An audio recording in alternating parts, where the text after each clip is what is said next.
Hey there, MI Novart team members. I'm Matt DeSoto, our CEO. This is episode 8 of a series that I'm calling We're in This Together. And in this message, I want to talk about our drivers.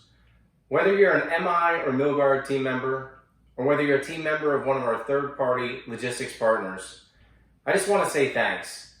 Thanks for what you're doing to get our product onto our customer every day. You're getting it there on time and complete, and you're getting it there in a manner in which they can use it right away. And so this message and the last couple of messages, I've been talking a lot about people outside our facilities, whether it's our customers, our supply partners, or one of our transportation providers, or direct team members that drives a truck. There are so many people working so hard to keep our business running during these very unusual times. And I just want to say thanks.